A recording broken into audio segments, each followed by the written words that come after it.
Hello, welcome to the Aartech Pro Connect podcast, where we connect the industry experts to the industry pros with real conversations. I'm Aly, and I'm joined by Jeff Barrett, Aartech's VP of Sales and Marketing. Today we're talking to Brilliant, who is known for their smart home touchscreen panel that connects lighting, shading, security, audio, climate control, and more into one easy-to-install device. We're here with Ryan Okimoto from Brilliant. Ryan, could you please take, 30 seconds to introduce yourself and explain your history in the market over the past few years? 30 seconds just for all that? My goodness. I will do my best. But so Ryan Okimoto, but I go by Oki. There are too many Ryans and Brians in the industry.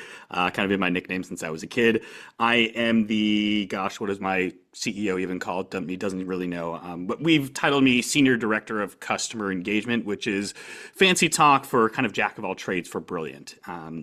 Essentially everything from customer success, sales enablement, project management, project deployment, training and education, sales itself, beta testing, customer support. It all kind of funnels through me. So that's where I come into the fold. I've been with Brilliant about 6.5 years now.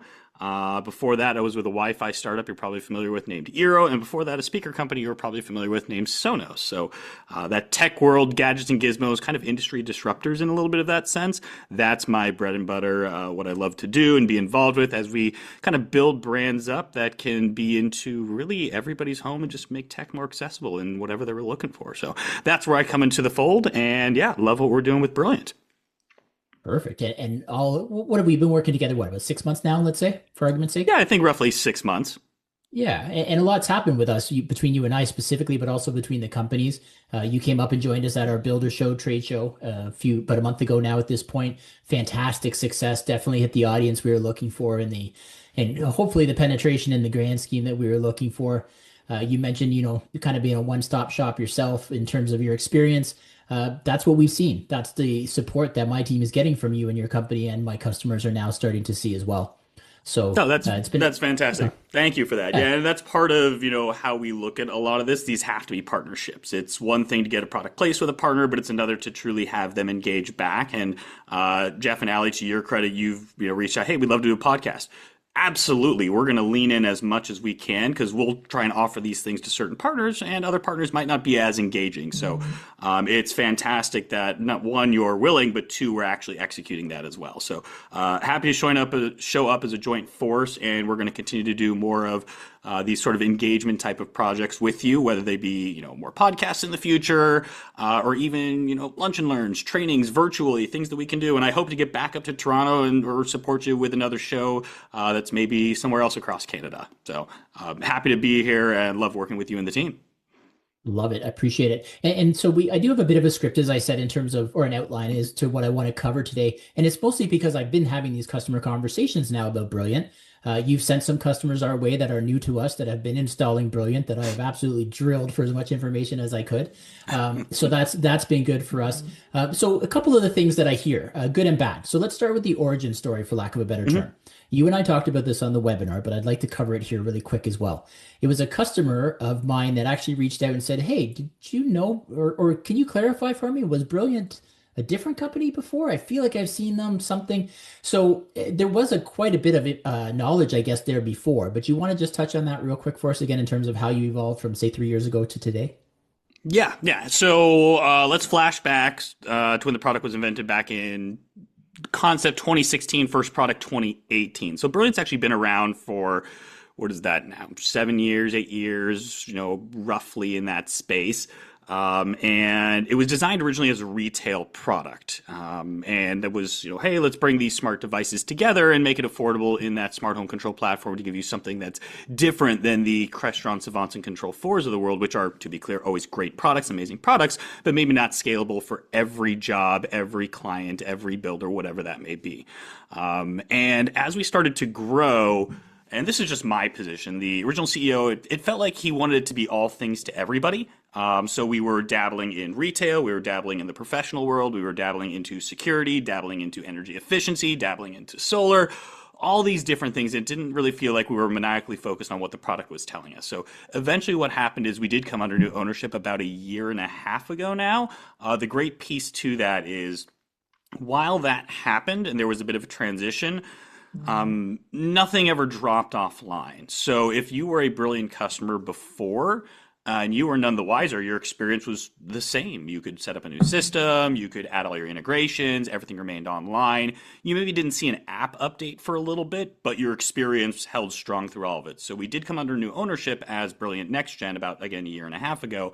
And since then, we've had a change of business strategy, which has really helped us grow and be focused on what the product is telling us. And the product was telling us, hey, you are a professional product. Your average cart size is larger. The professionals know how to really build a better system, tie it in all together, and provide that white glove service to those end users, which is just essentially what builders want, what the end users and consumers want, and why this industry exists, to make the complex world of technology very, very simple. So we've been leaning into that over the last year and a half, and we've started to really see some traction with the adoption from integrators. And we always believe the rising tide lifts all ships. It's more people talking about it, more people recommending it because of the experience that we offer. Because during that little transition, we did have integrators that were looking to, hey, how can I find something that does what Brilliant does in that price point? And the reality was there wasn't anything that was there. It was hodgepodge of, hey, I guess I can throw together some sort of Amazon Alexa system or Google system.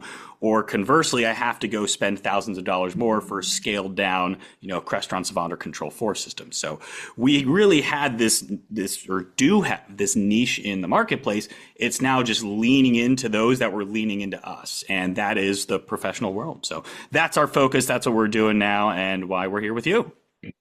I love it. I jokingly say all the time that I consider myself kind of like the customer vendor liaison. I take the ground information I get from your side and from the customer side and kind of bridge that gap. And it sounds like that's kind of what you guys have done here. And when you moved into more of the pro market, enter us, right? That's our sweet spot. That's our space. That's the customer base that we're promoting. And we had customers looking for this niche product, and we didn't even know it, to be perfectly frank. So you have one line that I don't want to go too much driving product, but you have one line in terms of what Brilliant is compared to, say, Control 4 Crestron. Do you want to drop that line? Oh yeah, I was trying to think. Like, I feel like I've pitched so many of them over the years. Yeah, so I always like to say, we will deliver 90% of what those systems can do for 10% of the cost. Literally, I was just this last week, actually, no, it was this week. I was at CES in Vegas, talking with potential partners of who we are, what our experience is. And a gentleman was saying, my wife hates our $75,000 Control 4 system. She never uses it. He's like, I use it all the time. I think it's great, but my wife doesn't use it. My family doesn't use it. And he's like, you're telling me I could do that for, $7,500, $7,000? I'm like, 100%. Absolutely. You can do all that. And he's like, what do we got to do? How do we start to work on this partnership together? And that's the reality of what we can provide. And I always like to be clear for anybody listening. We don't do the video side. We don't want to touch the video. That's not our focus and objective, but all the rest of the smart home, the lights, the locks, the doorbells, thermostats, speakers, shades, garage doors, plugs, security. We just tie it all in and make it accessible to anybody in the house. And I always say a smart home is only as smart as, the slowest person that can use it. So anybody that walks through that front door, aka I'm singling out my father, who was born in 1946, he's turning 80 this year. If I can get him to use this system, anybody can use this system. I totally agree. And it was my dad who actually saw one of our podcasts or webinars that posted on the YouTube and called me and said, I want that. So, really? Hey, no way. That's 100%. Awesome. And he turns 83 this month, actually, in February. So yeah, 100%. It catches attention, right? And I didn't know there was this niche market out there. That was absolutely a bit of an eye opener for us, right? So, yeah. Okay, so let's talk about markets. So with this transition a year and a half ago, you've made this more dedicated focus. What are you finding are the biggest penetration markets? What categories? I know we've talked about builders in the past. You came to the builder show with me. I think that one's a given, but I'd still like to touch on that. So who's your main categories and verticals that are picking up your product and running with it? Yeah, I'd say, the integrators that are looking to provide, scalable solutions for those customers and clients that aren't really looking to go all in and break the bank on a system. So, people that have existing smart home devices, but maybe don't have a full system engaged. So I see a lot of every home I'm walking up to, for the most part, at least in new construction, I'm seeing a Ring doorbell or a Google Nest doorbell or some sort of smart doorbell. But even for all those people that are out there, if they have a smart doorbell, I'm thinking, man, wouldn't it be nice they press the doorbell? It pops up on the Brilliant screen when they're in the kitchen, when they're in the office, when the kids are playing. They know if it's the Amazon delivery driver, if they know if it's their friend that's coming over. So anytime I see a smart doorbell, that's a potential client of ours. Anytime I walk into them, hey, there's music. Is it Sonos? Yeah, that's a potential client of ours.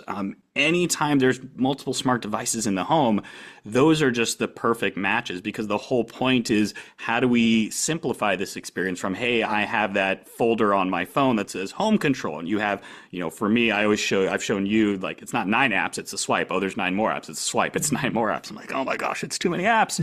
How do we make it so it's just one app for them that simplifies everything? And so creating that awareness is, part of what we're trying to do here with you, part of what we're trying to lean into, whether it be marketing promotion through socials, marketing promotion in the kind of CI space, all of that. But that's really the specific client. And this system is so scalable. It's tough, Jeff, when you say, like, who are you really focusing on? Because we can go with the production home builder that's starting at a really, really low price point, but just wants to offer something basic. They literally throw in one brilliant control and they call it a smart home in a day. But we can also scale up to the semi-luxury and the luxury. We've had integrators that have ripped out old systems from these, expensive ones that are fantastic, put in brilliant, and now we're in, $10 million homes, $15 million homes, the custom home market. Like, they love the intercom feature that's wireless, so they're not running the wire to be able to intercom across the house.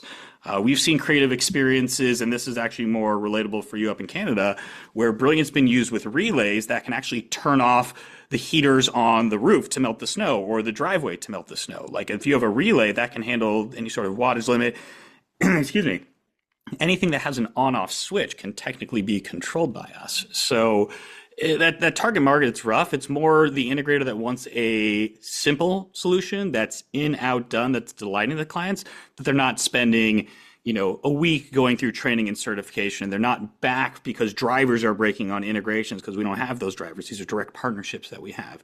It's the simplicity that they're looking for. Now, again, it's what's that desired experience that the customer wants, and more often than not, and you ask them, like, hey, do you want your family to be able to use this? They say, yeah. This should always be one of those options you're at least offering because of how easy it is. And I think that's the real goal of a smart home, and the vision of a smart home is that it needs to be easy for everybody, like I was saying earlier. So I can't really say it's just this one market. It's really hard for me to be like, oh, but no, we can do so much with everybody. To be honest, I was setting you up. The point is, there isn't an answer, right? In my experience, everybody's talking to me. I can talk Brilliant to everybody. It's a builder, it's an electrician who doesn't do automation but does lighting control.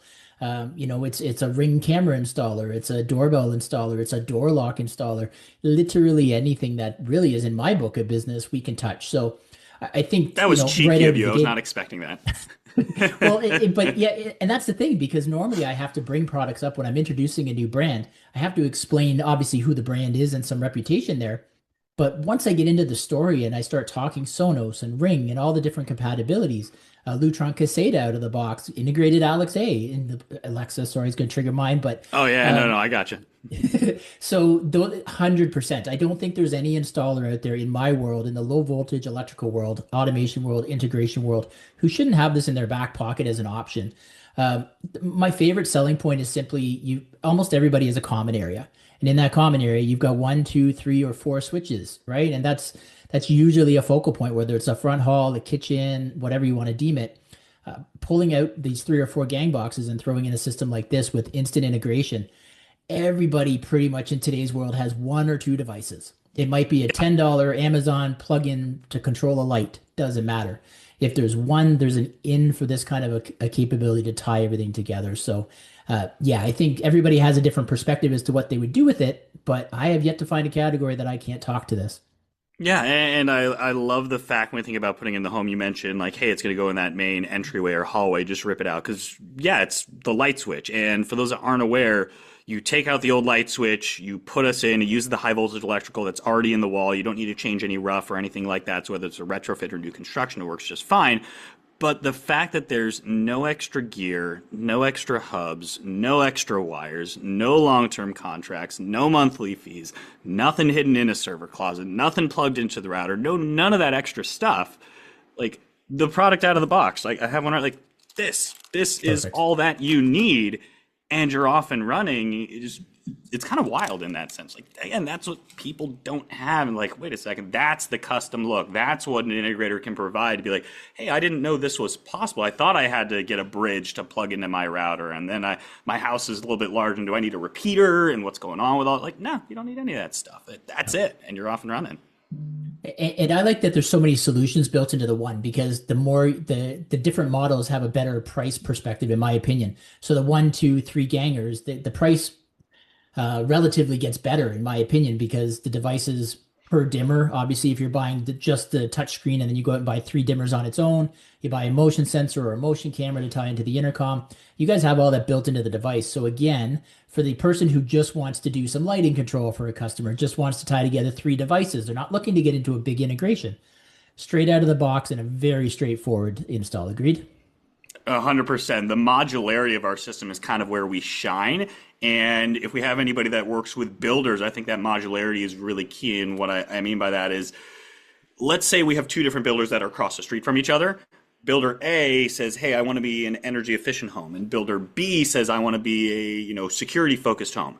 You can still have Brilliant as the foundation and tie in these separate smart devices. So that energy efficient home, I'm going to do more smart lights. I'm going to do maybe some smart shades to be able to block the sun during the summer. I want to do a smart thermostat. And those are going to be sort of my smart things for energy efficiency. Emphasize the motion detection to turn lights off when there's no motion. Great. Brilliant's the forefront and that end user experience that can deliver that experience. Builder B, like I said, the security side. Well, now I'm going to do, still Brilliant as the one control, but now I can do a smart lock. I can do a smart garage door. I can do more smart lighting. I could potentially do shades if I wanted, so up, down, make it look like I'm home, but the lights on and off for the timing. And now I can also add in a security system, Resideo, Ring Alarm, and that's my security focused avenue. So again, you can, as a builder or the integrator, even pitching the builders, you can market these as completely different smart home strategies, deliver completely different, I'd say, value propositions, but the experience is still us. And that's the modularity that is so key to say, yeah, we really work with any integrator depending on their focus in this space with smart devices. 100% agreed. And that is the point, right? I talk about one product to one customer, and then I talk the same product to 5 different categories, and I'm going to get 5 different conversations, right? So again, different terms, different conversations.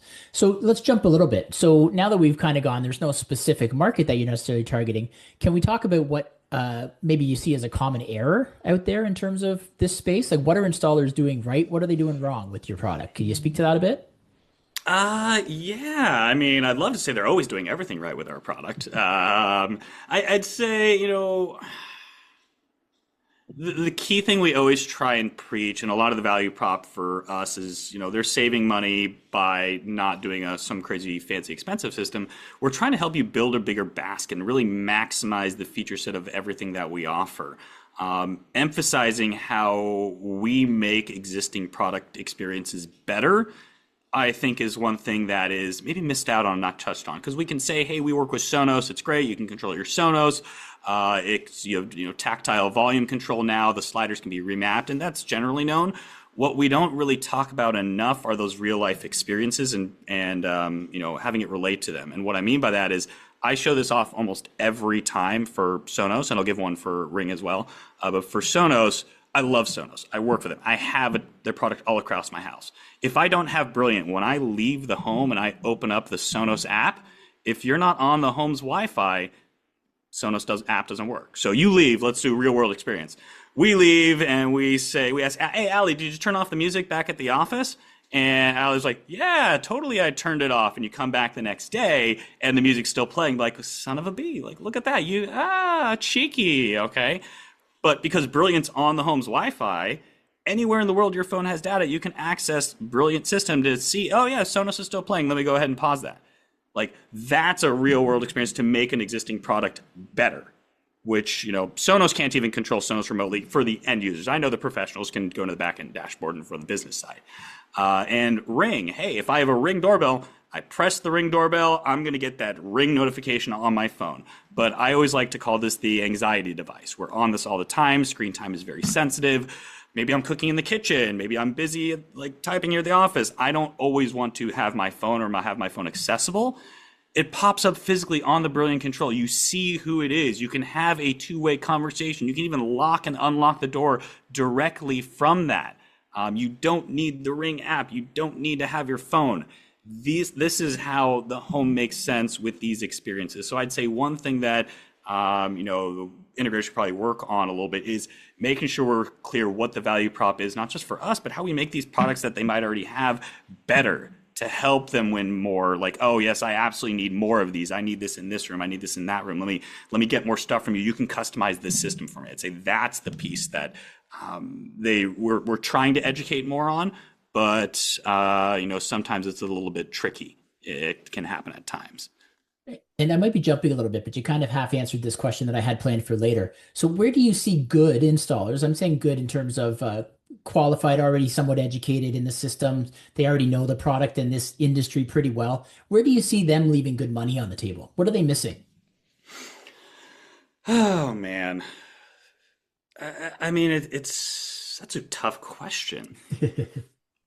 I mean, I would say the opportunity to market their business with us. And one thing that we try and let these partners know is, we have MDF that we want to use and work with you on. So if there's a builder group you'd like to join, let's have a conversation around how we can promote your business. If you want to do some social promotions, hey, let's have a conversation with you about how we can work with you on joint social promotions. Hey, if there's builders you're targeting, you need a demo, and I try to let our entire integrator network know this. And I'm okay offering this to you, Jeff, Aly, the Aartech team. If you have an integrator that's coming in that says, man, you're telling me about this product, is there any way I can get a live demo? I want to pitch this builder or pitch this client for this luxury home.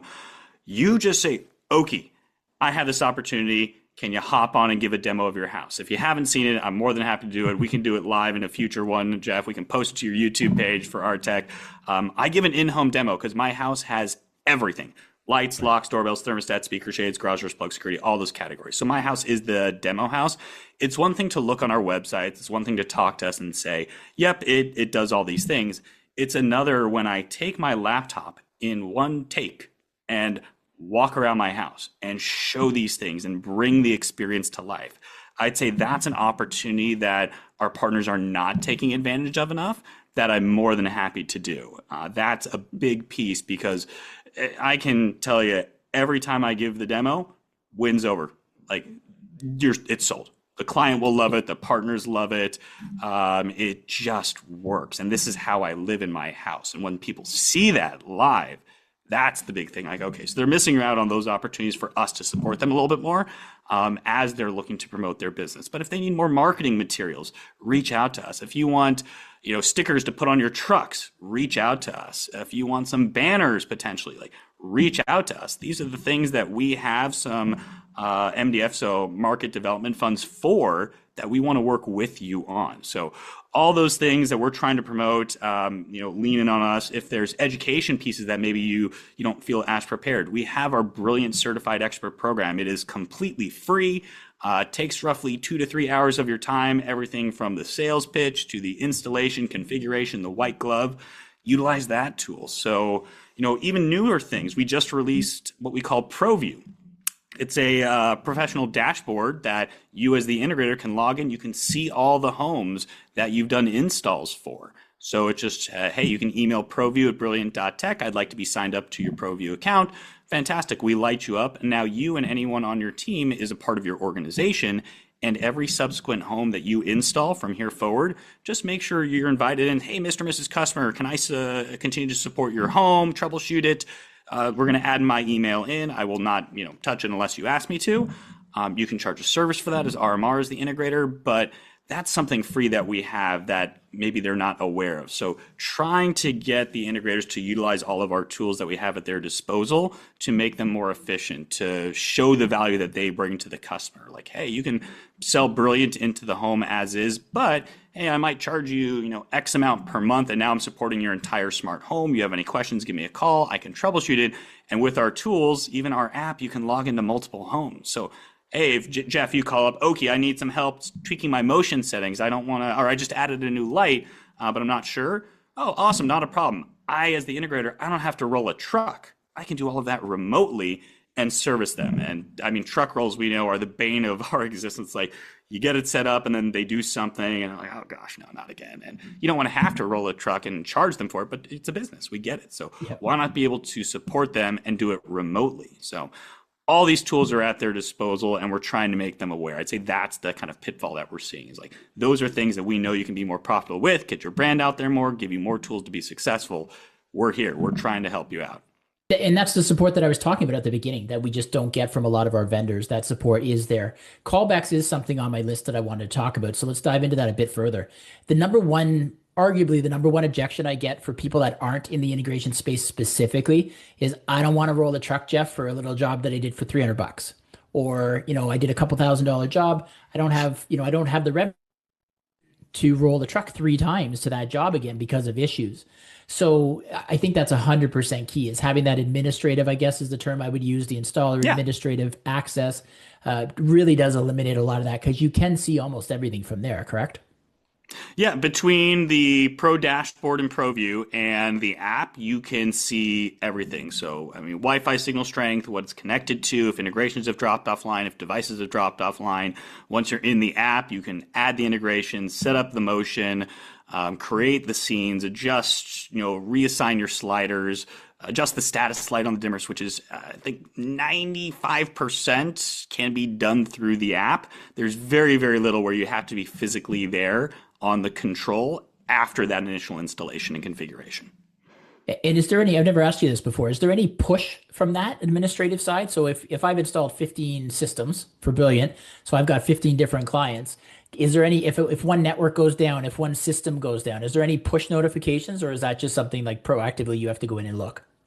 You can set it up so you get your email alerts and or text alerts to you as the professional if something is down or offline. So you can go to the ProView, check it out. Oh, that control dropped offline. Well, let me check their Wi-Fi. Maybe you have an Eero system. Well, you can through their pro.eero.com, I believe, or remote network management for them. I'm blanking. It's been some time. Like, you can look into it, or if you have Oversee, you can look in and see, what's going on with the router and the network. So you can set up for email alerts, which is probably the easiest way to go about it, and you can discover it, and then you can be proactive with your troubleshooting, maybe handle it before the client even notices. But 100%, those 15 or 1,500 homes, whatever it is over time, yeah, it's all there. And so you talked about Eros and a few others. So managed switch, let's just kind of call it that. If I'm putting in a Brilliant system, let's say I walk into a house, there's 3, I won't use it. Well, you know what? I'll use a brand name. There's 3 Casa plugins, three lamp modules from Casa. That's an Amazon buy, right? They're like $20-$30 each, let's call them. So that's what a lot of customers have. So would you walk in? One of the things that I hear the most is people just direct into the Wi-Fi network of the customer at that point. Whereas it's always been suggested when you're adding an automation to build your own Wi-Fi side and put it on a managed switch, right? Do you have any input on terms of that? I think, networking is really interesting. It's really, I'd say, the goal and objective of what that specific job is. At the end of the day, the easiest way to go about it, and simplicity is always going to remain supreme in my eyes, is blanket the home in Wi-Fi. I don't care about the brand as long as generally you're not using what the ISP gives you in that modem router combo. Don't use the modem router combo because these Wi-Fi connected devices, they're getting to the far reaches of the home, the garage door, the front door, the primary bedrooms, the mudrooms, even guest house or an ADU. And that little modem router combo is never going to be able to service the entire home. So some sort of mesh network is key. And keep it all the same network name. 2.4 or 5 doesn't matter. We work on both. So whether it be consumer grade with Eero, Google Nest, Netgear Orbi, you can go more premium, Luxel, Ruckus, Meraki, Arachnus. Some of those systems, Wi-Fi is the backbone of the connected home space. Brilliant, we're just the nervous system. We're just telling devices what to do by sending quick commands. So we're not even a high bandwidth device product. It's more just you have to be able, if I'm shouting, you got to be able to hear. So in that networking space, that's what we'd see. So now all those Casa switches that are, for lamps all the way across the house, yeah, we can tie those in, no problem. So you have to have a good, robust Wi-Fi system, and that should be the foundation for everything that generally you're doing in a smart home, even us. And I will not lie. And I always think it's funny, flashback to my time at Eero. It's all about wireless and mesh network, and all this is great. And I would tell them, if you can hardwire a device, 100% hardwire device. And they're like, what? You're the Wi-Fi guy. I'm like, yeah, but it's just a hardwire connection is always going to be stronger, more stable, more reliable. That's just the nature of the beast. But are you going to hardwire your smart door lock? Are you going to hardwire your, smart doorbell? Maybe, potentially there's some options there. Are you going to run the Ethernet cord all the way through if it's open walls and new construction? Maybe. But if you're coming into any retrofit or any existing job, good luck opening up the walls to do all that, or the nightmare of going in the crawl space or in the attic to do all of that. And it's just not worth it. So that's why that networking is still key to kind of this whole smart home space. And I feel like I kind of derailed a little bit there, but that's just where my mind took me. Yeah, no, that's basically it. I mean, there's a lot of different ways. I use my dad as an example. When I started here 8 years ago, I started bringing automation home. He started getting intrigued, so I started putting more and more devices in. And then I switched him from from Bell to Rogers ISP up here. And I did not have a separate network for him. And I had to reprogram everything down from that ISP router. And I threw in a TrendNet when I redid that, and I put in the new network and the new ISP. I plugged in a TrendNet managed switch, which first of all gave me a much better Wi-Fi signal right out of the gate for a very simple switch, router switch combo. But immediately now I have a managed network, and I can just unplug that from the ISP router. And if I ever swap that or swap ISP providers again, I'm literally plugging it into the next one, and the way I go downstream, everything is still the same, right? Sorry, go ahead, finish. Yeah, so I was just going to say from a rolling of a truck perspective, that gives me one more level to log in and manage the network, see if there's power to that switch. If my managed switch has no power, well, it's pretty safe to assume nothing downstream is going to work. So it gives me a little bit more ability to log in, not to mention the control over the Wi-Fi network. In a managed switch, you can go in and you can designate bandwidth. So you can say, hey, you know what? My two teenagers are home. They're both gaming and watching high video resolution at the same time. I'd like to make sure that certain systems are working, right? In your case, you're doing it as a demo. Last thing you need is 5 people in the background using up all your bandwidth in the middle of a demo, for example. So there's a few different ways that I was thinking there. Truck rolls is again, one of the biggest objections, and not having a reliable network leads to that more often than not. So that's kind of where I was going with that piece. Gotcha. Yeah, and it's funny you mentioned managed switches, and depending each system for your Wi-Fi will prefer if you use like an unmanaged switch or a managed switch. Sometimes the routers handle that, sometimes they don't. It's again, what level of oversight do you want as that professional? But I was thinking of a hack for that situation, Jeff, so you don't have to reprogram everything. So let's say you switch, ISPs, from Bell to Rogers, Rogers Bell, whatever it is, you get your new device. As long as you name it the exact same network name and password, all you need to do is just reboot all your other devices and they'll automatically jump back on. It's a little cheeky, but that's how it works. And I was like, oh my gosh, yeah, that's how I do it. And because I did that recently, and I was like, I'm pretty sure this is just going to work. So swapped everything out, and just some devices did jump on, but I was like, oh, I'm missing a bunch. I was like, all the breakers on my wife wasn't home. All the breakers in my house off. Wait 5-10 seconds. All the breakers back on. Okay. And then everything reconnected to the network. So I didn't have to worry about, I have to go to this and change the network name and password. This, change the network name and password. This, change the network name and password. Just made my life a lot easier.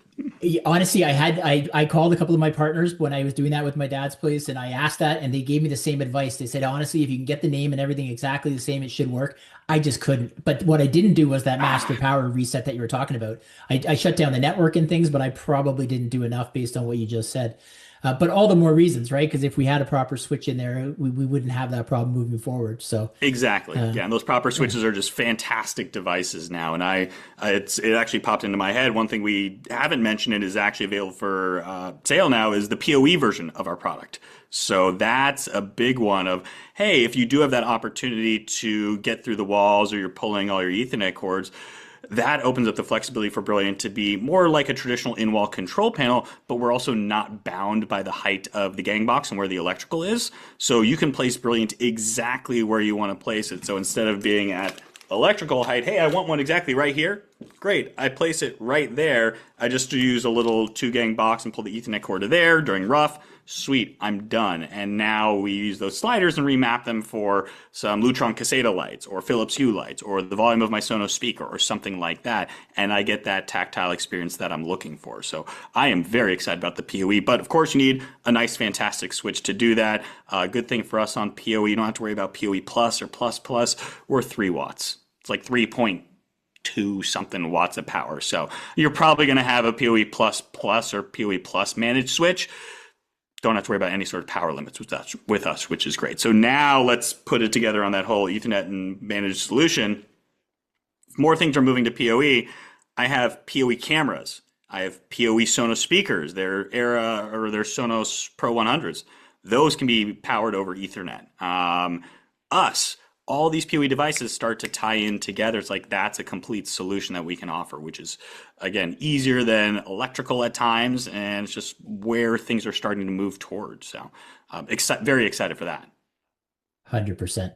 And in terms of the one comment I get when I'm talking automation to customers is, Jeff, this isn't a new build, it's a retro. Like, I don't have the ability to pull wires. I don't have the ability to do this and that. What's your pushback there? You touched on this a little bit already, but what would you say to somebody that comes back and says, hey, this is a retro, I can only do so much? I say, shh, don't talk, you're pretty, and I pet them on the head. It's like, they don't like that one. I literally show them the product. I'm like, oh, you see these wires here for your high voltage electrical? Perfect. Take out the old light switch, put us in. They're like, I don't need to pull anything? Nope, don't need to pull anything. I don't need to do anything? Nope, that is it. So it's a perfect product for any retrofit job. The only requirement, you must have a ground and neutral wire. So you have to have the 3 wire there. So for us here down in the States, it was any home built after, I want to say, the early to mid 90s, they made that code and requirement.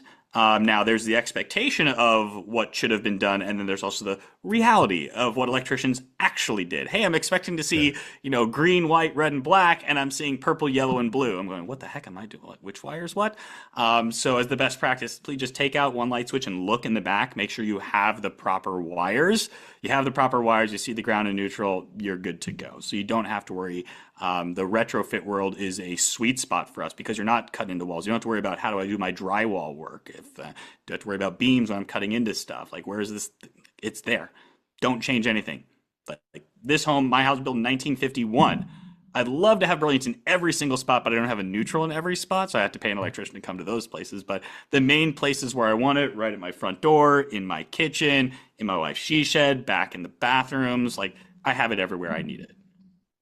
100%. And really, that's what I want to come back to is you are literally pulling out 1, 2, 3, 4 switches and replacing them with this 1, 2, 3, 4 slide gang box, a brilliant system, right? So it is that easy. And often people just think that automation has to get in the walls. And really, I think Wi-Fi has come a long way. I want to talk on that a little bit too, actually. Used to be 5 years ago, everybody talked about Z-Wave. Yep. Z-Wave. Jeff, I need Z-Wave. Jeff, I need Z-Wave. Wi-Fi is unreliable. Don't trust it. Don't want it. The industry has swung, right? And I want to get your opinion on this a little bit. I did some research myself. So I have these customer conversations, and the word Z-Wave doesn't come up as much as it used to. Not even close.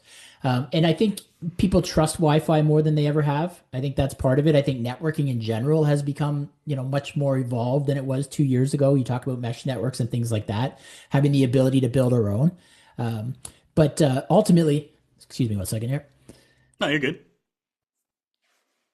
But ultimately that really boils down to that kind of a scenario. So what's the advantage to having access to the walls? Is there anything that they can do if they get into that stage? Not a new build? If they have access to the walls, it's going to provide, I'd say, better Wi-Fi coverage in the exact location that you need and more of a custom tailored look. So a lot of the Wi-Fi solutions will provide ceiling mounted kits that are available for them. So now you don't have to worry about, something that's on taking up a counter, in a table, or you're trying to hide it if you don't want to see it, like inside an entertainment center, then that blocks your coverage. Things of that nature just make it a lot more easy and accessible if the walls are open. So now, what is that true custom design that they're looking for? You can pull to your exact location that you want. And generally, a lot of times it's hiding in plain sight that they don't even see it for the best coverage possible. Whether that be 2, 3, 4, 5 of these APs, access points, or additional, mesh networking routers in that sense. The walls open are always going to afford you the opportunity to be more creative in your solution. Or is the exact height you want to place your Brilliant, if we're talking about Brilliant specifically. Where are you going to want to intercom across the house? Those things, as opposed to I have to find where the light switch is, where the camera might not be pointed exactly where I want it to be pointing. I can look into a room, but I'm missing like that part of the couch that my dog always sits on.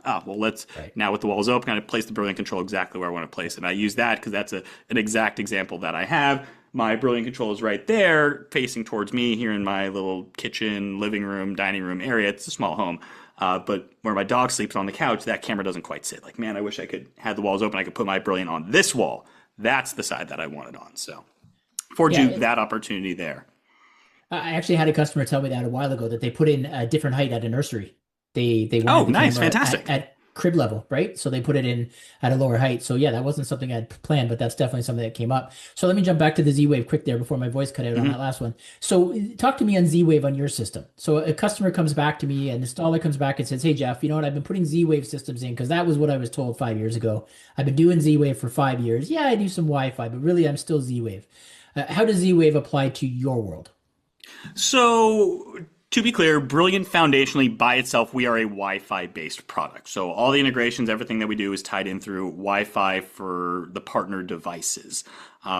Z-Wave, because there's a lot of devices out there, we saw it was topically relevant. So there's essentially two ways to get certain Z-Wave devices, and most Z-Wave devices, not all, but a lot of the categories that we work with. So the lights, the locks, the doorbells, and all that stuff. There's two ways to get that in. Or I should say three now that I think about it. The first one is if the device has some sort of Z-Wave hub to get it to the cloud. I'm thinking smart locks as the main category. So I have a Z-Wave smart lock. Great. If I have that little hub that goes in the wall, that gets it to the cloud, which then we can talk to. So the Yale smart locks, the August smart locks, they have that. The old Z-Wave ones have the hub. Great. We can discover those devices. The second way is a more generic SmartThings hub. So if I am a SmartThings user, that can take all your Z-Wave lights, locks, plugs, switches, outlets, all that stuff, and we can bring those Z-Wave devices into Brilliant, and now they're discoverable, and we can do all the automations that we would have done if it was a native integration. The third way, and the intriguing way, is if you are a security dealer and you use the Residio or the Total Connect platform. So they have, I want to say, 4 different types of panels. And these are security panels, traditional security systems. Lynx, Lyric, Vista, and Pro Series panels. Well, those systems, if you're a security dealer, you've been doing Z-Wave outlets, plugs, and light switches, a bunch of them all over the place.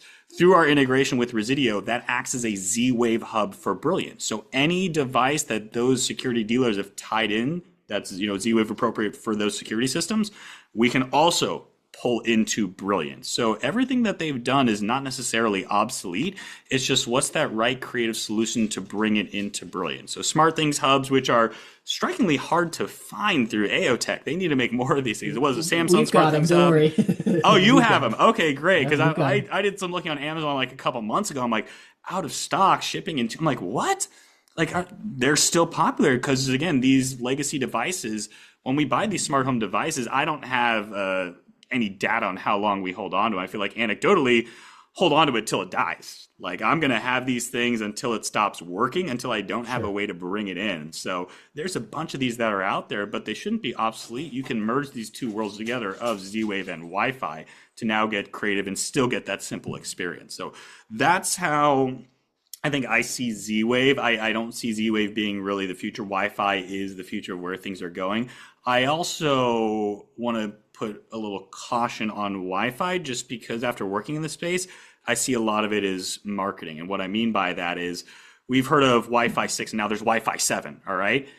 Are we clear on the benefits of even Wi-Fi 6 and what that is? And most people are like, oh yeah, it's faster, it's a 6-band. I'm like, cool, but let's get really practical here. Okay, Wi-Fi 6, if we break it down, means you now have an AX chip. It's the AX frequency to be able to pump out, and it's designed to give you better connection, faster speeds in a very, very dense environment. So initially it's thought of like concerts, stadiums, arena, places where you have a lot of people in a really small space. If you're on Wi-Fi 6, it's just better at honing into that one little frequency and staying connected because we've all opened up our phones in a dense environment. Like, man, I'm getting full bars, but it's a little bit slow. There was the famous Apple with Steve Jobs. Hey, can everybody turn off their cell data? And then the demo worked because there were just too many phones in that little tight space. The problem with that is great. If you have Wi-Fi 6, that's an AX chip for that. If your device does not have that same AX chip, it's doing absolutely nothing. It's putting premium gasoline into a Volkswagen Beetle. It's not going to do squat for you. So let's pull back the onion further. What devices actually have an AX chip? Maybe the newest phones have an AX chip. Your newest laptops have an AX chip. but most smart devices don't need it because they're not doing that much bandwidth and processing. Right. Sonos recently just put AX chips in their newest stuff, even though Wi-Fi 6 has been around for a few years now. Most of the stuff was running on, AC band. It's just the devices don't need these things, but again, we have to not get caught up in the marketing. So yeah, Wi-Fi 7's out now. Great. What actually uses it? Hey, Wi-Fi 7's out now. It's not practical for the end user. Now, I'd love to be educated. I'm not the, foremost expert on Wi-Fi 7. I know enough to be dangerous, but again, that's where, the integrator and the pro, let's make sure we are doing things that are practical and extracting value for the customer and what they're tangibly going to see. But if they want to future-proof, absolutely go ahead and future-proof that for when the devices catch up a few years down the line, as is typical, because it's always the race. Who can be first and next to promote this thing? And is it really, it's great, but what devices do I have that's going to make it a benefit to me? Yeah, I think that's really well said, right? So it is marketing. It is, well, yeah, this is great. It's great if it applies to you, but for 90% of our world, it really doesn't. The bandwidth just isn't there, right? Mm-hmm. I think a great way, I would always say, back when gig speeds were first coming out, I'm like, that's awesome. You know what a Netflix stream is? Like, how much? 25 megabytes. So what are you doing with the other 975 megs? Do you really need gig speed? And it's changed now, device and 4K streaming and all these other things. If you're gaming at the same time, there's absolutely a need for gig speed internet now. But back in the day, it was less so. And I'm just like, okay. Like I only have 500 megs. It does everything I need to do. Now, not a gamer. I'm not hard. I don't need like a one ping or something like that. But it's, again, context. How are you using it? What's your experience with technology? And it all leads you down a certain path. And the reason I brought up the Z-Wave is because when I started digging in, when I started asking customers specifically why they aren't talking to me about Z-Wave anymore, it really boiled down to, in my world, this is an opinion now, in my world, it's security. The Z-Wave automation is the security side. The automation world has migrated primarily to the Wi-Fi, Bluetooth protocols, all that kind of stuff. But essentially, it's the security world, the life-saving devices. Those ones tend to still be on the Z-Wave side. So if we're talking to an installer who's on the security side, adding automation, they've probably put Z-Wave in already. So I think, talking to the hub, we've got shades installers. It's an easy way to tie in some higher level shades that are Z-Wave connected, right? We talk about your ecosystem, which I do want to touch on real quick, is instantly expanded by adding a SmartThings hub. So there really is no limitations with the system. And talking about retro versus builder versus target, whether you want just home automation with Sonos, whether you're actually putting in $30,000 worth of devices, Brilliant ties all of them together, right? Yeah. Really quick, I want to jump back because you mentioned shades right there with the Z-Wave. So within our experience, at least, and actually this would be with all experiences, generally the shade manufacturers have two types of shades. There's a Zigbee or Z-Wave shade, which is obviously actively talking back to the hub and the apps. You can see the status of, is that shade up? Is that shade down? Is it in a certain location? And conversely, there's also radio transmission shades that are only sending a command out to the shade, so the shade is not talking back. So I can tell that shade to go up, I can tell that shade to go down, but if I'm just looking, I don't know the current state of that shade. So as you're building your shade solution for your clients, definitely upgrade them to the Zigbee or Z-Wave shade, because you're getting that feedback of this is the exact height level it is. I know what it is. Conversely, when you bring it into Brilliant, you'll also know, and then you can remap a slider. So now that slider can do the height of that shade directly, as opposed to just, I have to tell it to open or tell it to close and I don't know where it's at. So part of that knowledge and customization is key to understand within each product category. So I wanted to touch on that because here in my house, now I think I'll quickly show you on the app, I have two shades from Somfy. One is an RTS, which stands for Radio Transmission Somfy. The other is I think Z-Wave, Zigbee? One of the two, I forget. So when I go to Shades on my Brilliant app, and for those of you that are watching, you can see one has the bar. One does not have the bar. The one that has the bar is the Z-Wave or Zigbee one, because it's talking back to the hub so I can see exactly where it is. That's a level of customization that, man, I'd love to be able to offer that for all of my shades. So go that route. It's a better experience, pretty easy upsell as well. But I think that's 100% key, right? Is just talking to that, making sure that the experience matches the end user in that case. If all they want is the ability to say, you know what, I just don't remember if I put them up, I'm just going to push the button to be safe. a garage door I think would be a good example. It's not the same thing, but a garage door, I definitely want to know what position it's in because that's relevant to my security. Whereas if the shade is up, if I pushed down and it was already down, it really didn't hurt me. Some Hmm. customers may not care, but that's where we have to qualify, and it really depends on the installer and what they're doing, right? Hmm. Exactly. I mean, garage door is key. And a quick anecdote for you. So, I have a neighbor, young guy, across the street. He texts me at like I was gonna say call. No, he texted. Texted me. Was it like 10:30 at night? He's like, "Hey man, not sure if you know this, your garage door's still open." I was like, "Oh my gosh, thanks so much. I appreciate it. But in the future, don't worry about it." He's like, "Don't worry about it." I'm like, "Yeah. I have it set so every night at 11 o'clock at night, if I have accidentally left it open, it'll automatically close." He's like, "Really? You can do that?"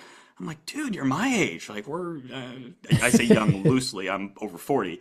But he just didn't understand that that was even a thing that you could automate your house. I have a neighbor, maybe a little bit older than me. He's got kids who are teenagers.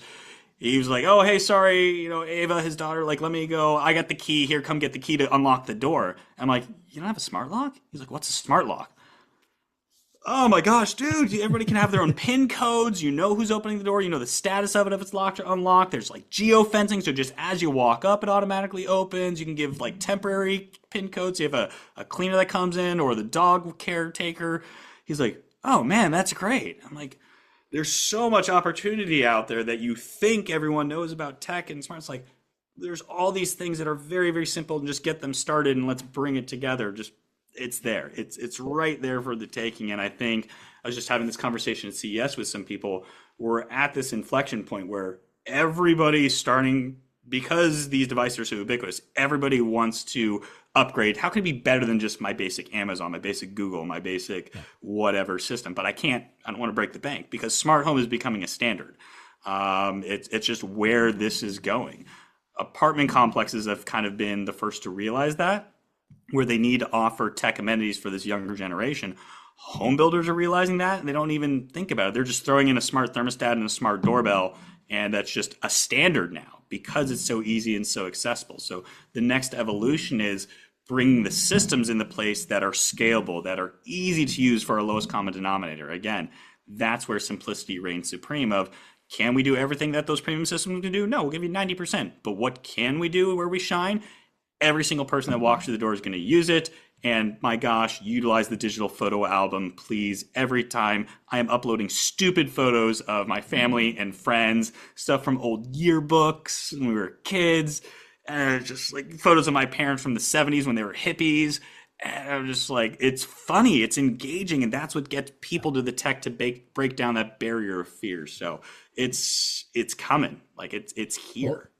yeah, and I think that the apartment I want to come back to in a minute because that's the last thing I Mhm. kind of have on my list here.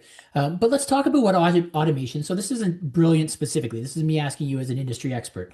So Sure. what does automation feel like? You started to talk about that there with geofencing and auto programming. If this hasn't happened by this time, make sure it happens. I jokingly say all the time, the number one thing we were talking about Z-Wave, the number one thing I get before you said Wi-Fi 6, you said Wi-Fi 7, Matter. 9 out of 10 times when somebody asks me about automation now, they say, does it work with Alexa? Does it work with Google? Not is it this or is it that? Does it do this? And my pushback to them is, okay, but define automation to me here. What are you trying to do in this situation? Because if all you're trying to do is voice command, I don't consider that full automation. I consider that the clapper, and we had it in the 80s, right? Like clap, clap, snap, snap, and the light goes on. Great. But really, when I walk into a room, when a certain time of the day, when the certain sun hits a certain point, whatever, I know that there's some predictability to my life, and I want automation to just do it. And we've talked before, I don't need to go into specifics, but we've talked before about, walking into my apartment and my motion sensor saying it's dark in here, turn on the light. Oh, wait, it's 2 a.m., turn on the night light. But my favorite one is the magnetic charger for my cell phone. Is I have that beside my bed, and it's plugged into an on-off power meter kind of a device, right? So not only is it an on-off, but in this case, I've got it plugged into my charger. So at the end of the night, when I put my phone on that flatbed charger, it sends a signal to my hub. The doors lock, the alarm is set, all my lights go off because the minute I put it on that power meter device, it knows that I'm going to bed. I don't have to say anything. I don't have to do anything. I still have voice control as an override. I still love that. Don't get me wrong. But to me, when I walk in a room under pattern, and the more people you have in your household, I appreciate that it's not always that predictable. But to me, that's automation. That's what I think our customers need to go in and say, okay, so when you come home from work, Ryan, what do you do? What's the first thing you do when you pull in the driveway? What are you thinking about already? Are you thinking about your coffee? Are you thinking about a beer? Are you thinking about a movie? Like, what are you trying to do?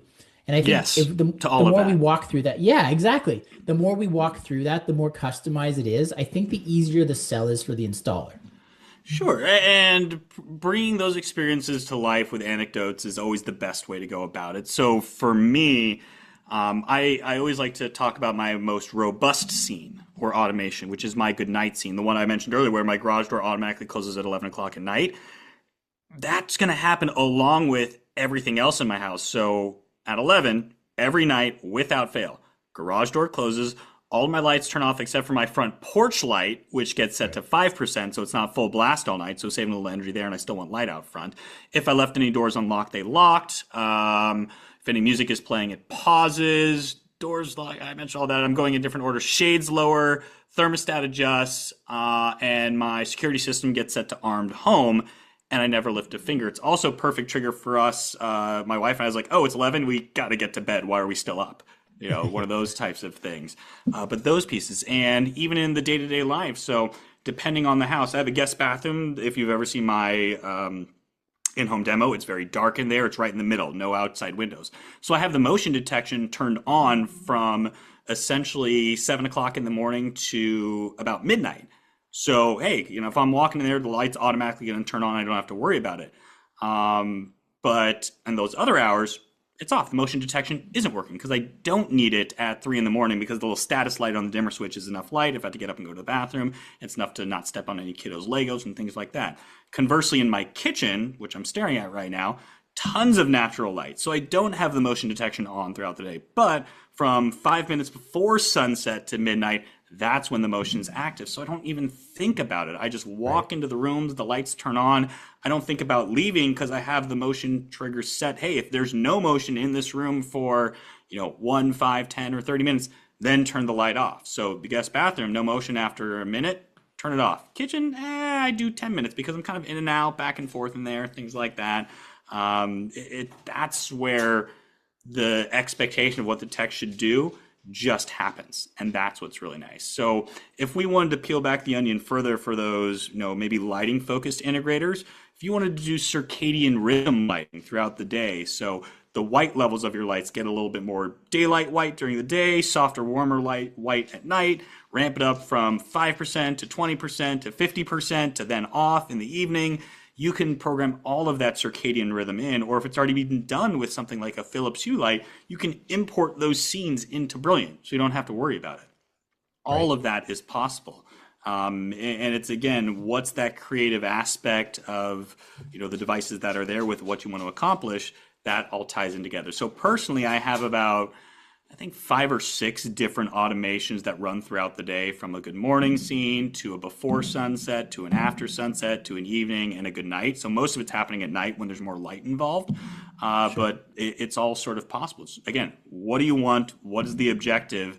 There's no wrong way to go about it. As long as the devices are in the home, we can tie it all together. Right. And I like, again, we talked about most homes already have something there. So again, you're taking what's already existing and potentially building it into the Brilliant system, right?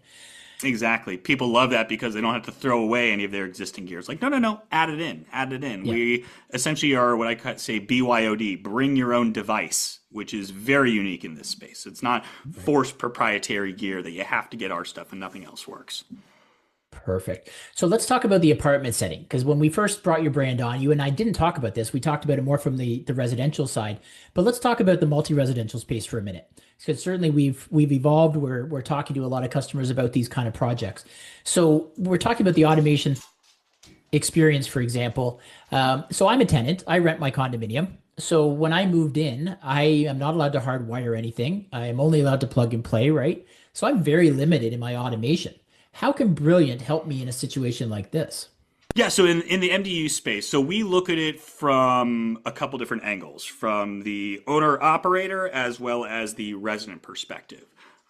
We know Wi-Fi is becoming a standard, and developers are starting to monetize that. That's an amenity of the building and the property is, hey, you move in, you have free gig speed or whatever it's built into a tech fee. We're giving you gig speed Wi-Fi. It's up and running. You don't have to call the ISP, Bell, whomever. It's just there. That is, of course, needed for Brilliant because we're a Wi-Fi device and product. So essentially what we're able to do is deliver a basic package of a smart apartment with smart lights on Brilliant, access control. We can tie in with the unit door lock as well as your common area door locks, gym, pool, mailroom, and maybe front of building access controls, that intercom gate system. We can tie in with all of that. We can tie in the smart thermostats as well as smart leak detectors. So that's a core foundation of a smart apartment. But I just mentioned BYOD. We're the only smart apartment system scalable en masse where now that resident can add their personal devices in. They want to add their Sonos speaker, add their Philips Hue light, add their little Ring stick-up camera to check in on their dog or cat.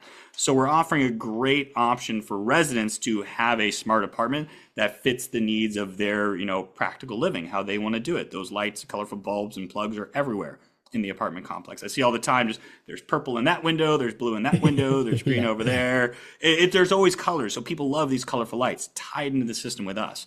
What matters on the kind of property management side of this, though, is let's say I have a smart apartment and smart devices, but I don't use Brilliant, okay? When I leave as that renter, all my information are still on those devices, okay? Who's going to come in and reset it? Who's going to wipe all my information clean? I don't want any of my stuff on there.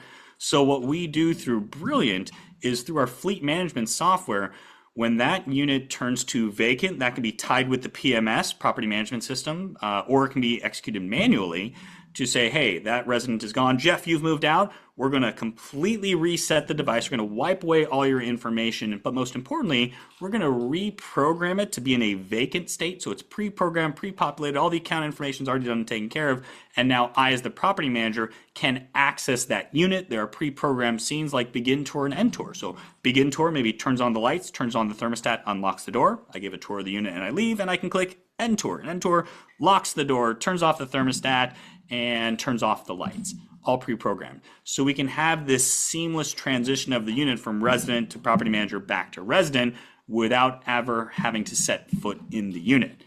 That's offering a smart solution. So Brilliant in the MDU space is all about an elevated experience. So generally you're seeing it in properties that have always on Wi-Fi, whether it be managed individual VLANs per unit or just some sort of IoT network that's blanketing the building. As long as there's Wi-Fi, we can be a viable solution for the developer to now offer, a differentiator in a smart apartment and something that's really scalable en masse, whether it be, 6 units or 600 units. I think the largest one we have is roughly 530 some odd units or something like that. Nice. But yeah, it's completely scalable in that sense. Now, as a benefit to the integrator, the people that are listening here, that is an RMR, recurring monthly revenue, or SaaS offering that we sell to the developers. So if you sell it, you would be getting a cut of that SaaS, that recurring monthly revenue as well. So it's a profit way, a profit experience for the business to, hey, make more money beyond just the hardware, get some software too, which is nice. Yeah, and when you're the installer, speaking to the property management in particular, I get condominium associations and property managers calling me all the time after they've had a flood, after 10 floors have been ruined from a washing machine that leaked. And to me, there's a cost to put these systems in, but the savings long term are significant. And so when you reset that back to the tenant, reset level, you can have those flood sensors still be part of that, correct? Like you can have 100%. Those can be tied in together, and they're nice because they have a little string or plug-in tail, as it's called, on the back. So you can put one underneath the sink and have it bleed behind the dishwasher. You can put one where the water heater is, which is generally near the laundry in that space, and have it go right behind the washer so you know if there's a leak. Those are always on. We can send it so it's an email, so it's a text message. We blow you up if there's a leak. And it's funny you mentioned this because what we found is the developers that buy leak detectors are the ones that have had leaks in the past that are cost major damage, and honestly in the millions of dollars, because not only is it going to affect that one specific unit, it's going to affect every subsequent unit around and below. The person who built our multifamily channel, that happened to him, and it was the unit directly above him. And he got put in a different unit in the building for 6 months. It cost the building countless millions of dollars. It's like, yeah, a little leak detector would have solved all of that. So the developers that buy them, and these are not expensive devices, they're like 20 bucks, 30 Yeah, bucks, 40 bucks. the flood sensors themselves, the leak sensors are pennies. Yeah. Super cheap. And to tell me, oh yeah, just throw in those and that can prevent multi-million-dollar costs, like absolutely 100%. Let alone, I believe there's some slight discounts with insurance, and it's always dependent on, who they have and things like that. But it just makes sense of like protect your asset. Why not? I mean, heck, this is my house. I have 3 leak sensors that are in here. Yeah. One underneath my sink, one underneath the kitchen, and one near my laundry. And I needed it one time because loading up the laundry, my wife did this. She put her laundry in the washing machine. She didn't notice it, but one of her socks actually fell into the sink where it drains. Great, fantastic. Oh, and that sock blocked the drainage. And so I come back out because I hear beep, beep, beep. I'm like, oh, crap, what's going on? I go out there. The whole sink is full of this gray water from the laundry. When I've reached down, I'm like, a friggin' sock had blocked it. So just when she was loading up, it just fell in. Yeah. And things like that happen. And that little device saved him from massive water damage out in the garage, going into the wall and everything like that. I'm like, thank goodness for this stupid little leak detector. I say stupid lovingly, of course. Yeah, of course. And I think revenue is what I wanted to focus there. That was kind of the point. So when we're pitching these things to a property management company or a condo association, depending on who you're talking to, it's the preventative stuff. It's like, yeah, this is some investment now to put in to protect, but look at the case studies and we can provide one for you. We've got customers that have given it to me before, that the tens of thousands, hundreds of thousands, millions of dollars in some cases that has happened to damage. The second part is it's a revenue potential for the building itself, right? I mean, forget about the installer for a minute. The building can charge for that Wi-Fi access. The building, and I'm in Barrie, Ontario here, and this is the buildings that they're promoting now. This is north of the city. They think we're all city folks and we need fancy this and fancy that. One of the apartments I looked at has a convertible balcony that turns into a solarium, like silly little stuff like that. And they're charging a huge arm and a leg to do that. And it's literally just a sliding plastic window. So there's a lot of revenue options there.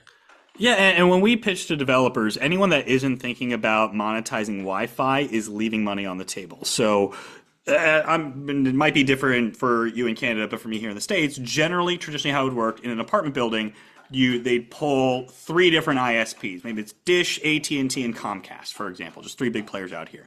So when I go and I move into this apartment building, I'm calling up whichever one I want to get the best deal, and that's just how it was all pulled. What they're doing now is these ISPs want to secure the building. They want it all for themselves. So they'll go and say, hey, Jeff, I see you're building these 100 units here. You make us the sole ISP for your building, and we will give you gig speed fiber internet to every single unit for, we'll call it, $30 a unit. Okay, but we get the contract. Nobody else does. Sweet. You now, as the developer, Jeff, say, okay, well, I'm going to offer, gig speed Wi-Fi to every single one of my tenants for $60 a month. Okay, so you're making $30 on it. Easy enough, because guess what? Yeah.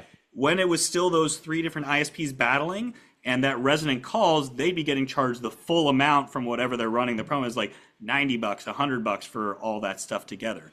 So because these ISPs want to secure the business, they give super discount on the internet. That is then a profit scale, because what you're charging them is still less than what they would be paying if they were going to the ISP through the different options that are pulled into the building. So 100% that is a revenue stream for the developer, that they can call it a technology fee and bundle it in with Brilliant and other things that are in the property, or it can just be, hey, your internet and it's $60 a month, and that's cheaper than anything else that they would have been doing already. So we're always trying to show, even whatever your solution is, you should be monetizing Wi-Fi for the property. Agreed. And the model up here with the housing crisis, and I'll call it that, is most of the condos they're building now are rental units. They're not building them for sale up here. They're building them to rent them. So this is, you talked about not having to send somebody to show the property, to be able to say, hey, Oki's there. He wants to see the apartment now. I'm going to open the door remotely and he's going to walk in, and I'm going to see him walk in and know that there's not 50 people behind him. So there's a lot of control and capabilities there. The one extension to that is the installer. I say all the time, in the multi-residential space, you probably only have a small piece of the pie, This is an opportunity to really take over everything. So maybe you're in there putting flood sensors in, or you're putting in the main intercom, or you're putting in a door operator, whatever the case may be. But if you can get them to put the Brilliant system in on the pro side, there's so many perks and revenue opportunities to the association. But now you as the installer, you mentioned the door lock. Great. Now you can install the door lock on the unit. There's an extra. You can put the intercom system that ties in. There's the extra, right? You can put the flood sensors in. There's so many things that you can tie in as an installer, a business wise, that often you're giving away. And that's what, you know what I mean? Like an electrician can do some things that they wouldn't do, locks and things before, but now they have the opportunity if they're doing some of the business. So for me, it's just a great opportunity to show and educate your customer the same we're trying to do with ours as to how the ecosystem can grow and how everybody can benefit, right down to the end user who might be paying for this. They're still getting what they pay for times 10, and a lot of revenue opportunities for everybody along the way. Exactly, perfectly said. So I think the industry is realizing that, and again, that's where it's going. I'd say internet and Wi-Fi has become a modern utility. You move into a new place, you set up your water, you set up your electric, you set up your internet. Otherwise, family's kind of pissed off, or you're like, I need to get to, like, I got to do work, I got to do this, I got to do that. So the reality is internet and Wi-Fi is a modern utility. Let's start to monetize it. Let's, as a developer, as a business owner, as whatever it is, like, that should be a part of my business plan. Like, why am I leaving this on the table? And I can craft and create solutions around this that just make sense for what I want to accomplish. 100%, 100%. And really, the whole intent of today is to have a dialogue internally here to hopefully spark some dialogues between our installers and their customers. As Oki has mentioned, as we've certainly have said before, we're here to support you as an installer. If you have any opportunity, just pick up the phone and give us a call. We'll either do it in-house to explain to your customer, do a demo, or we'll bring Oki in to do it. He talks about his walk around. It's definitely more of a sprint around the house when he does his demo. But it is very effective because it does show us, first of all, how instant everything is, how seamless everything is, and just how slick it is to have everything in one place. But when you add in the revenue opportunities on hand and the ability, a lot of our integrators and automation don't touch multi-residential, and there's no reason not to get there. You don't have to go all into everything we just talked about, but putting in a Brilliant in each unit, tying it to the main intercom system, and ideally a door lock, you're giving that building protection on a lot of different levels. I use one example from the access control side. You know, Jeff, yeah, you quoted me on, I've had an installer who quoted a building, was I think it was 408 units, and they quoted them for access control on every single unit. And you have to network the building. Every single floor has to be networked.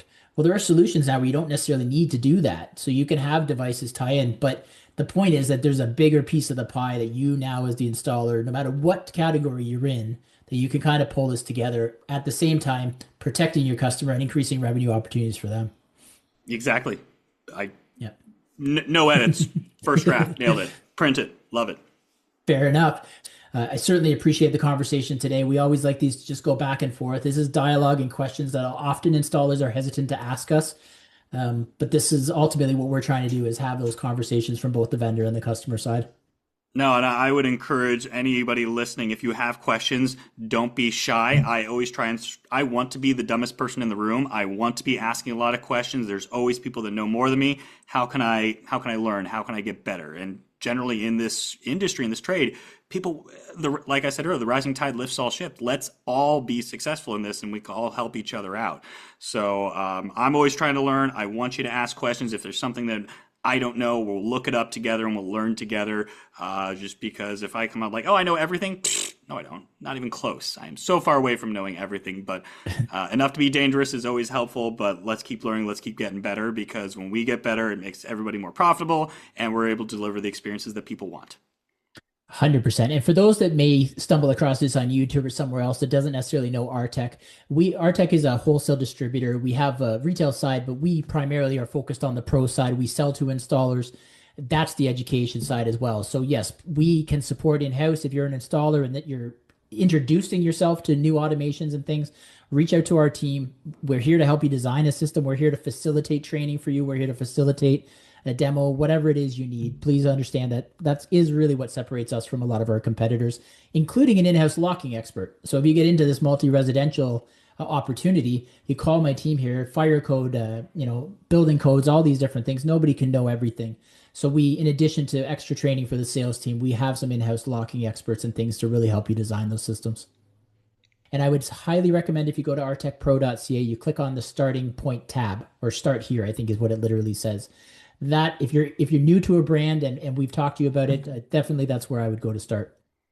Okay, perfect. I appreciate everything. As we've said before, if I bring a partner on these kind of events, if you go to that start here page and you see a brand on there, they have 100% confidence in me and I have 100% confidence in them. They're a trusted partner, so you can kind of take that as a straight run. Anybody that's on there, the confidence is there and we can fully support you. Yep. And I want to say thank you, Jeff, Aly, Aartech team. You've all been fantastic. Love what we're doing, how we're continuing to grow and build, and excited for what 2026 has in store. Thank you very much, Oki. The support is second to none from you and your company. We appreciate it, and we pass that along to our customers. So full confidence. Always appreciate the fact that you jump on and have a live event with us like this. Hey, thank you. Happy to be here. Excellent. Thanks, everybody. Thank you, Aly, for everything. And anybody has any further questions, aartechpro.ca. Feel free to give us a call. We'll post the phone number on the video. Yes. Thank you for joining us. That has been another episode of the Aartech Pro Connect podcast. We'll be back with more discussion soon. In the meantime, don't forget to like and subscribe so you never miss an episode. Bye-bye.